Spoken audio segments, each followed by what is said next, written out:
अस्सलाम वालेकुम गाइस, कैसे हैं आप सब। उम्मीद है खैरियत से होंगे। आज की हमारी वीडियो है प्रिंसिपल ऑफ अकाउंटिंग पर। कोड है 438 और बीएस वालों के लिए, बीबीए वालों के लिए 5401। मुझे कुछ कमेंट्स आ रहे थे कि मैम आप इन्हें हमें थोड़े से गाइड कर दें, इनके नोट्स हमें बता दें या कुछ चैप्टर के अंदर से इम्पोर्टेंट चीज़ें बता दें। तो मैंने सोचा कि चले मैं आपके साथ शेयर करती हूँ। इसके अंदर हम लोगों ने बेसिकली जो प्रिंसिपल्स ऑफ अकाउंटिंग है, इसके अंदर आप लोगों ने ज़्यादा डिफ़ाइन को कम से कम करना होता है। मेन जो हमारा पर्पस होता है वो होता है सोल्व करना। जिस तरह मैथ को सोल्व किया जाता है उसी तरह इसको सोल्व किया जाता है। तो इसमें आप लोगों को घबराने की कोई ज़रूरत नहीं है, बहुत ही आसान होता है। लेकिन इसको करने के लिए कुछ ट्रिक्स होती हैं जो आप लोगों ने यूज़ करनी होती है। सबसे पहले चैप्टर है यूनिट नंबर 1 से एक कमेंट मुझे आया था कि हमें सब चैप्टर्स के, सब यूनिट्स के आप हमें थोड़ा सा गाइड कर दें। तो मैंने सोचा कि चले मैं आप लोग के साथ शेयर कर देती हूँ। सबसे पहले यूनिट नंबर 1 है the basic accounting model. Basic accounting model के अंदर जो बेसिकली हमने करना होता है वो मेन जो इसके अंदर है वो होती है अकाउंटिंग की डेफिनेशन। ठीक है, अकाउंटिंग की डेफिनेशन के अंदर हम लोग क्या कर सकते हैं, उसकी वो ब्रांचेस पूछ सकते हैं, उसकी एक्सप्लेनेशन पूछ सकते हैं, ऑब्जेक्टिव पूछ सकते हैं। तो जो मेन चीज़ें इसके अंदर होती हैं, कॉन्सेप्ट जो हमने मेन याद करना होता है चैप्टर नंबर 1 के अंदर, वो होता है अकाउंटिंग, डिफाइन अकाउंटिंग। उसके बाद उसकी एक्सप्लेनेशन होती है जिसके अंदर ऑब्जेक्टिव्स पूछ सकते हैं, ब्रांचेस पूछ सकती हैं, और इससे ज़्यादा इस चैप्टर में से वो कुछ ख़ास नहीं पूछते। ये आपको स्क्रीन पर मैंने कुछ पास्ट पेपर शो करवाए हैं। इसके अंदर आप लोग क्वेश्चन नंबर 1 का पार्ट नंबर 1 देखेंगे कि उन्होंने पूछा है define the accounting, why accounting is necessary in business field, कि अकाउंटिंग बिजनेस फील्ड के अंदर क्यों ज़रूरी है। इसके बारे में आप लोग एक्सप्लेन करेंगे। ये आप लोग का जो चैप्टर है इसके अंदर आप लोगों को ज़्यादा कुछ नहीं करना, सिर्फ मेन जो चीज़ें होती हैं ना वही आप लोगों ने याद करनी है। इसके अंदर से ज़्यादातर डेफिनेशन पूछी जाती है, इससे ज़्यादा कुछ नहीं पूछते। सेकंड पास पेपर आप देखेंगे define accounting and explain it's cycle, के डेफिनेशन बताएं आप लोग अकाउंटिंग की और इसका साइकिल क्या है। अब आप लोगों को पता है कि अकाउंटिंग जितनी भी हम लोग करते हैं वो उसका एक साइकिल ही होता है। वो साइकिल के अंदर क्या क्या चीज़ें होती हैं वो भी मैं आप लोगों को शो ऑफ करवा देती हूँ।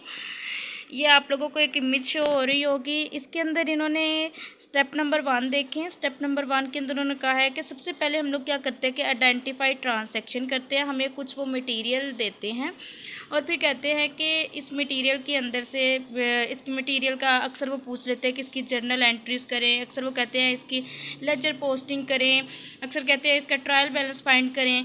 अगर वो यानी कि लास्ट स्टेज तक पूछे तो हमें स्टार्टिंग से लेके एंड तक बताना होता है, क्योंकि साइकिल तब तक कंप्लीट नहीं हो सकता जब तक हम उसे स्टार्टिंग से नहीं बताएंगे। मैं यहाँ पे आप लोगों को बताऊँ कि स्टेप नंबर 1 क्या है। स्टेप नंबर 1 के अंदर आप लोग आइडेंटिफाई ट्रांसैक्शन करते हैं।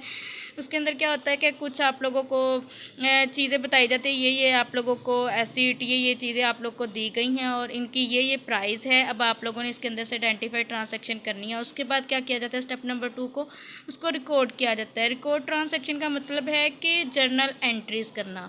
ठीक है, यहाँ पे आप लोग को कुछ क्वेश्चंस भी पूछे जाएंगे कि जर्नल एंट्रीज़ इनकी करें। तो वो जर्नल एंट्रीज़ का मतलब ही यही है कि आपने ट्रांसैक्शन को रिकॉर्ड करना है। फिर स्टेप नंबर 3 आएगा पोस्ट दी जनरल लेजर।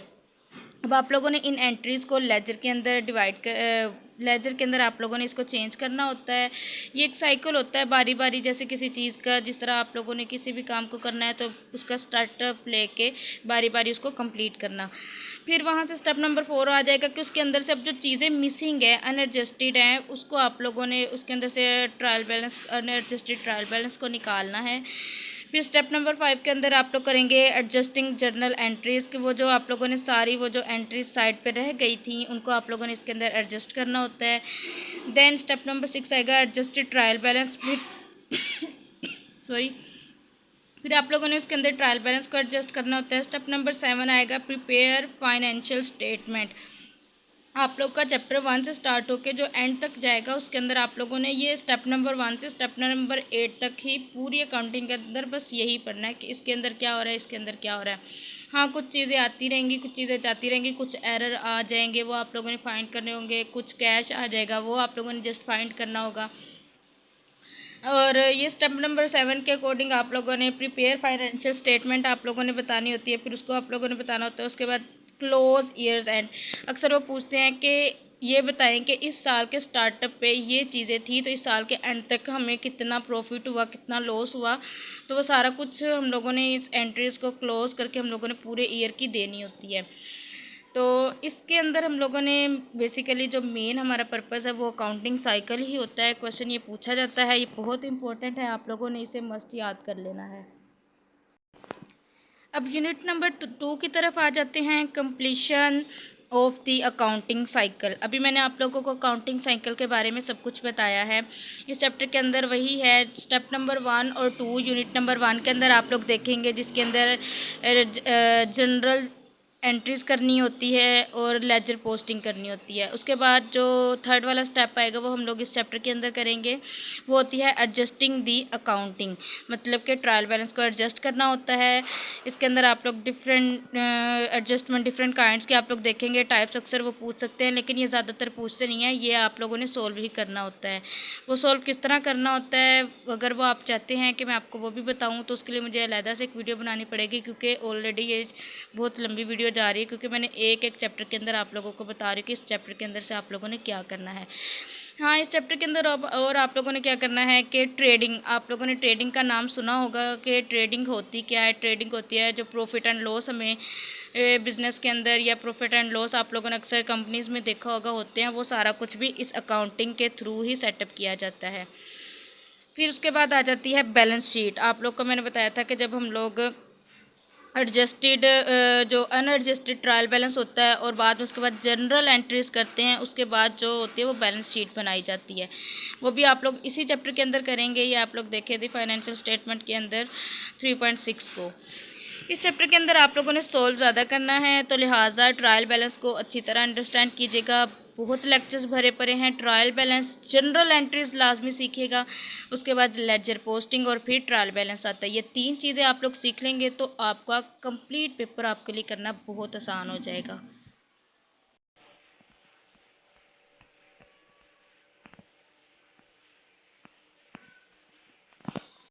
यूनिट नंबर 3 की बात करें तो यूनिट नंबर 3 में है accounting for merchandising operations.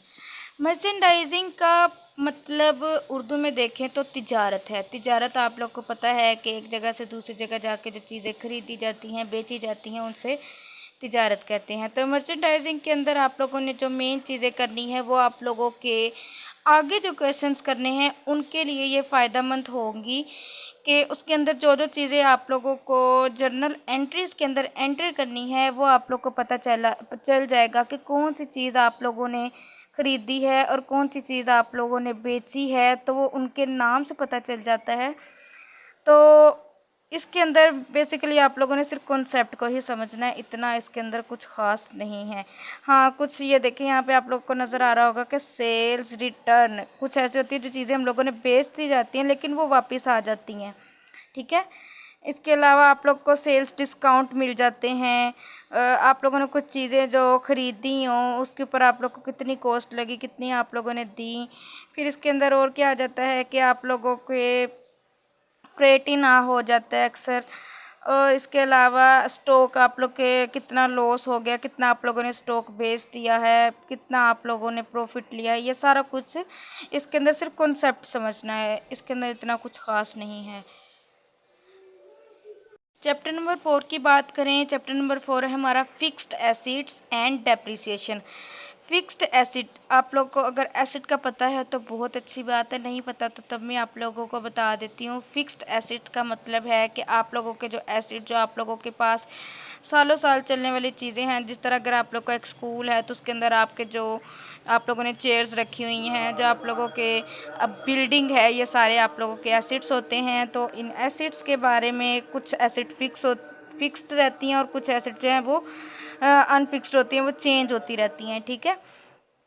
Long life assets कौन कौन से हैं, ये आप लोगों को डेफिनेशन आ सकती है कि फ़िक्स्ड एसेट और जो फ़िक्स्ड एसेट नहीं होते उनके दरमियान बताएं, डिफ्रेंशिएट करें। तो सबसे पहले हम लोग करैक्टरिस्टिक्स ऑफ फिक्स्ड एसेट देख लेते हैं। तो इसके अंदर उन्होंने बताया है कि ये टेंजिबल नेचर होते हैं। टेंजिबल नेचर मतलब कि the acid must have a physical form meaning it can be seen and touched. ऐसे एसिड जिनको हम लोग हाथ लगा सकते हैं, पता कर सकते हैं कि ये चीज़ ये पड़ी है तो ये हमारी, ये उसको टच करने से फील हो। जैसे कि एक चेयर है, वो हमारे पास साल साल चलती रहती है, वो चेयर की जो एसिड होगी वो फिक्स्ड ही रहेगी।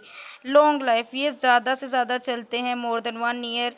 इसके अलावा operational use, the acid is use in the business daily operation. जैसे मैंने आप लोगों को अभी बताया कि अगर आप लोग एक स्कूल चलाते हैं तो उसके अंदर जो आप लोगों की चेयर्स हैं, आप लोगों की बिल्डिंग है, जो मेन है ना, वो बिल्डिंग ले लें आप, बिल्डिंग जो है वो आपकी फिक्स्ड एसिड रहती है। इसके बाद operational use, note held for sale, कि उसे आप लोग दोबारा बेचते नहीं हैं वगैरह वगैरह, ये सारे होते हैं फिक्स्ड एसेट। इसके अंदर आप लोगों ने और क्या करना है, डेप्रिसिएशन। बेटा डेप्रिसिएशन ऐसी चीज़ होती हैं जो वक्त गुजरने के साथ साथ उनकी वैल्यू कम होती जाती है। जैसे अगर आप लोगों ने कोई मशीनरी रखी हुई है, ज़ाहिर सी बात है वो इस्तेमाल होती रहती है, मार्केट में उसका रेट जो है वो पहले से, अगर हम उसे दोबारा बेचें तो उसका रेट कम हो जाता है।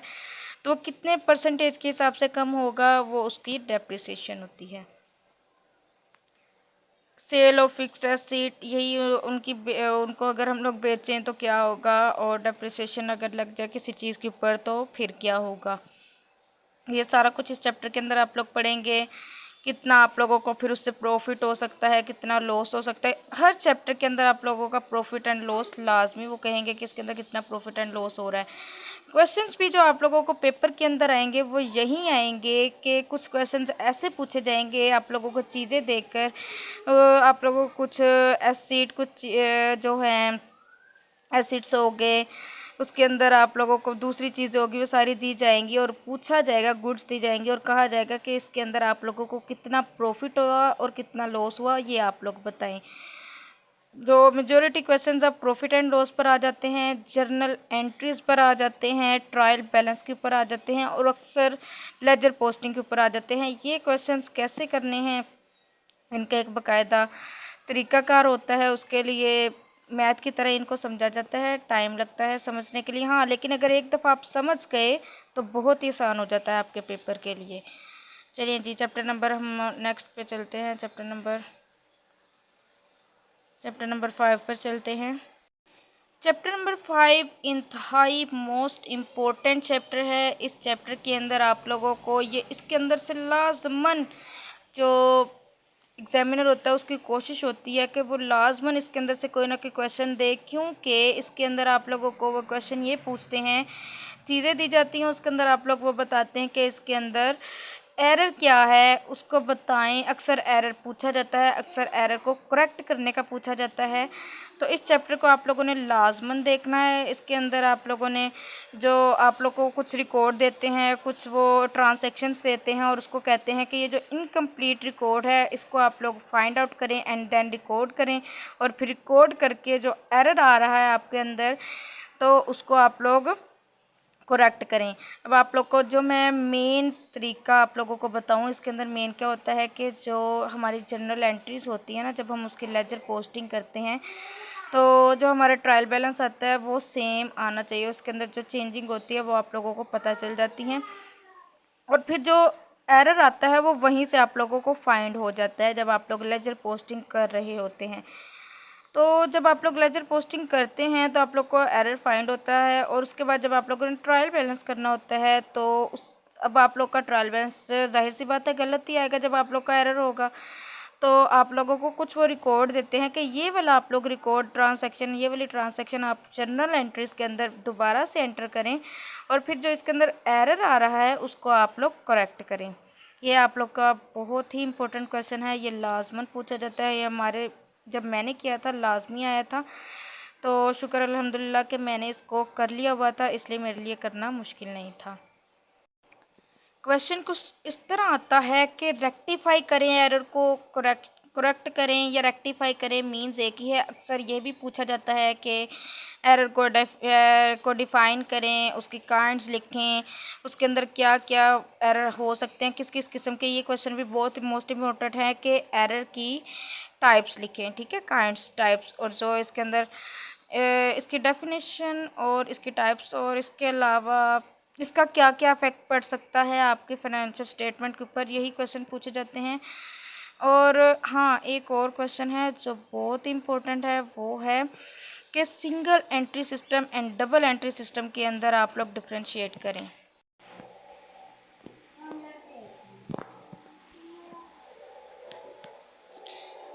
चैप्टर नंबर 6 की बात करें, चैप्टर नंबर 6 है cash and bank transactions. Cash जो है ये इंतहाई मोस्ट इम्पोर्टेंट क्वेश्चन है, क्योंकि आप लोगों को जब ट्रांसैक्शंस दी जाती हैं तो वो कहते हैं इसकी कैश बुक बनाएं।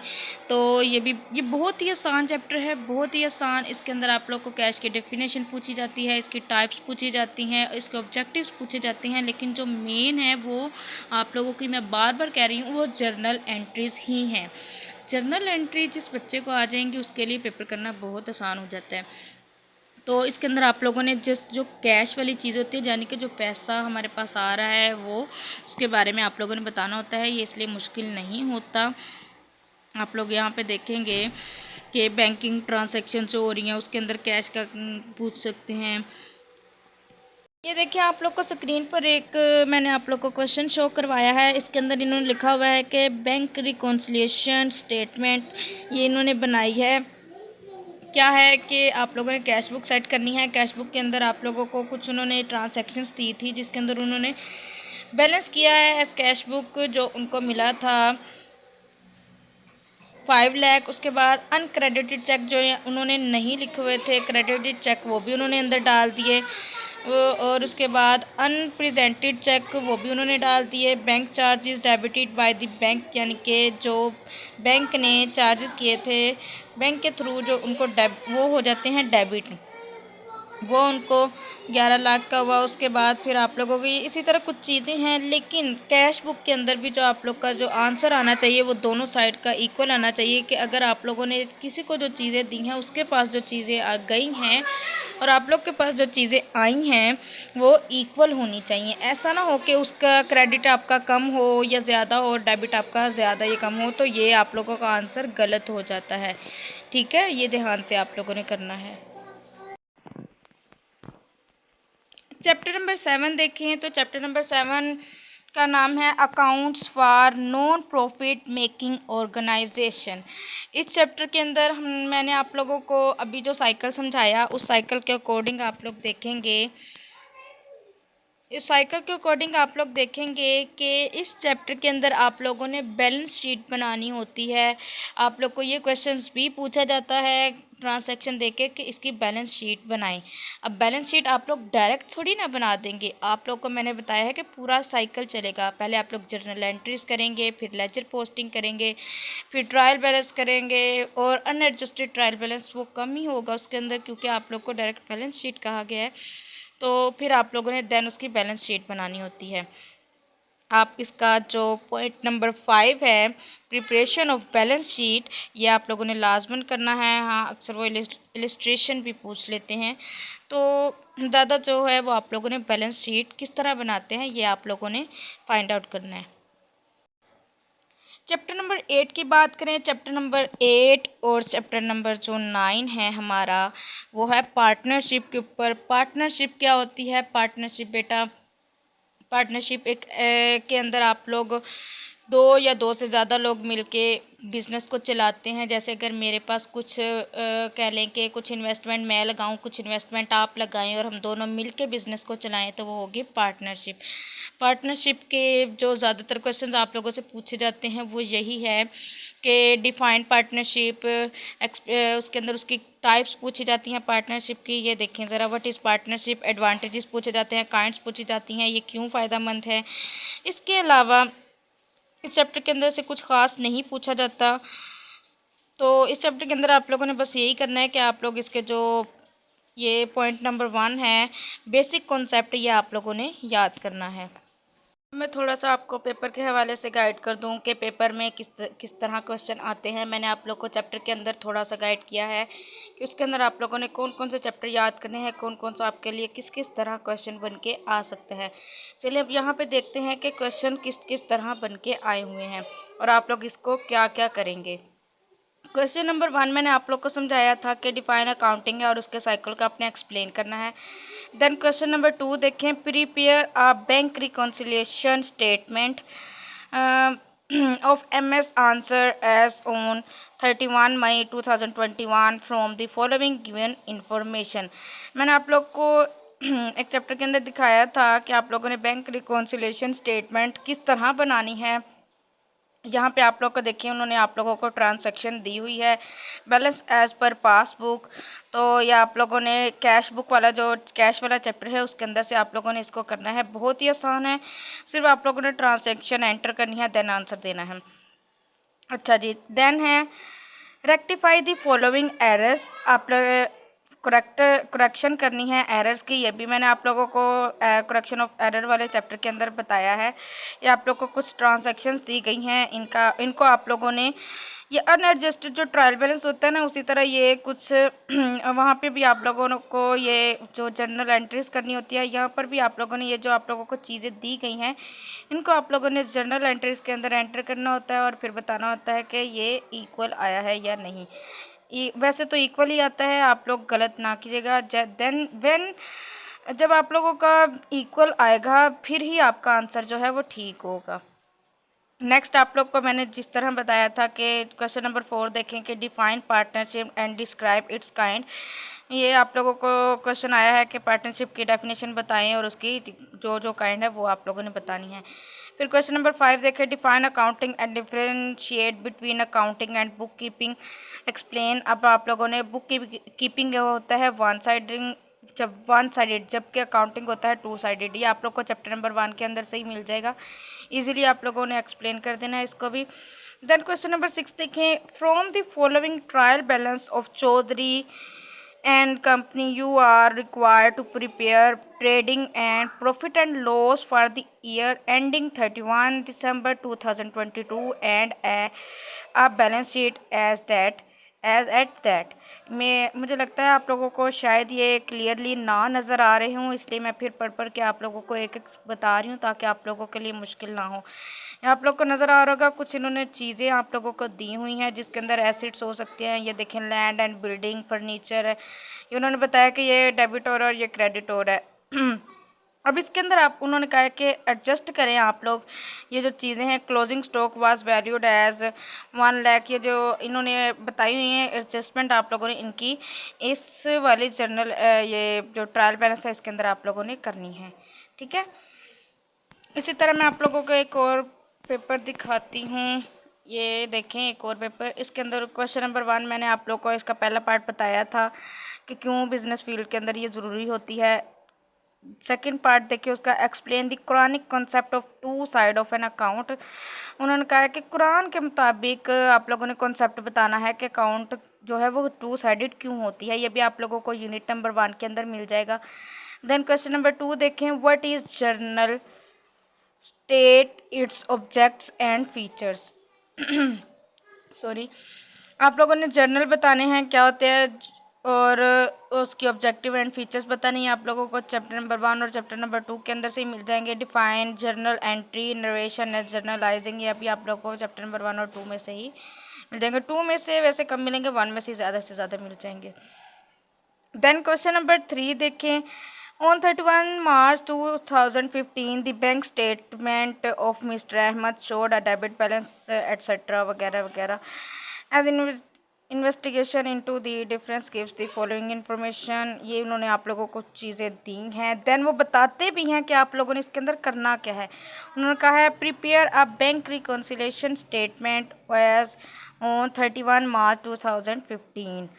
तो आप लोगों ने इसकी बैंक रिकॉन्सिलिएशन स्टेटमेंट बतानी है कि मार्च 2015 के एंड पर क्या हुई थी।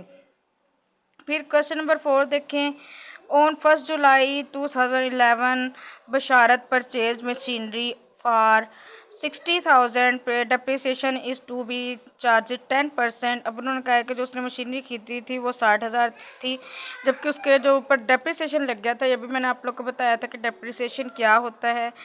तो डेप्रिसिएशन जब वो 10% लगा मतलब कि उसकी वैल्यू इतने परसेंट कम हो गई। Reducing balance method each year, अब हर साल उसकी वो जो है वो इतना 10% कम होता जा रहा है। तो इसी तरह ये बाकी क्वेश्चन भी है। अब उन्होंने कहा है करना क्या, इसके अंदर आप लोगों ने प्रिपेयर मशीनरी अकाउंट, इसके अंदर आप लोगों ने मशीनरी अकाउंट बताना है कि 2011 से लेकर 2014 तक उसके अंदर 10% अगर डेप्रिसिएशन लग जाएगा तो क्या आंसर आएगा।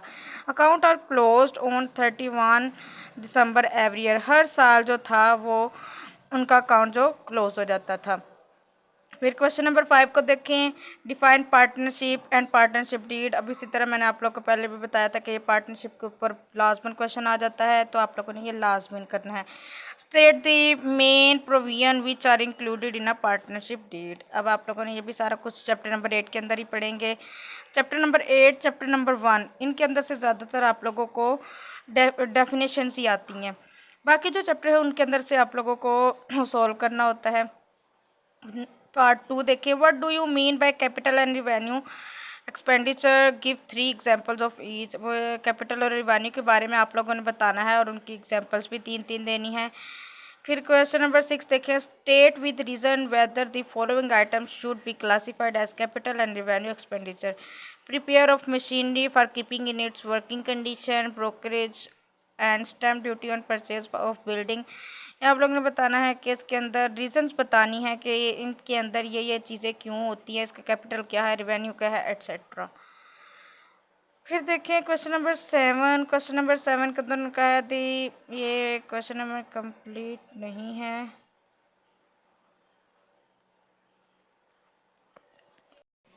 डियर अर्शु, मैंने आपके कहने पर ये भी एक लेक्चर बना दिया है।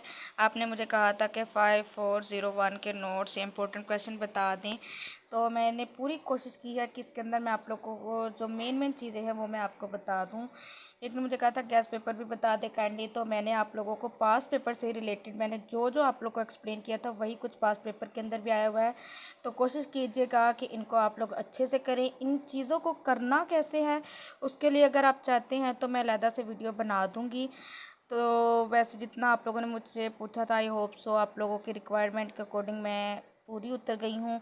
अगर आपको ये अच्छी लगी हो वीडियो तो इसको लाइक ज़रूर कीजिएगा। मेरे चैनल को भी सब्सक्राइब कर लीजिएगा अगर पहली दफ़ा आए हैं, ताकि नेक्स्ट वीडियो आने के लिए आप लोगों को मुश्किल ना हो, और दूसरों के साथ शेयर भी कीजिएगा। ओके, अल्लाह हाफिज़।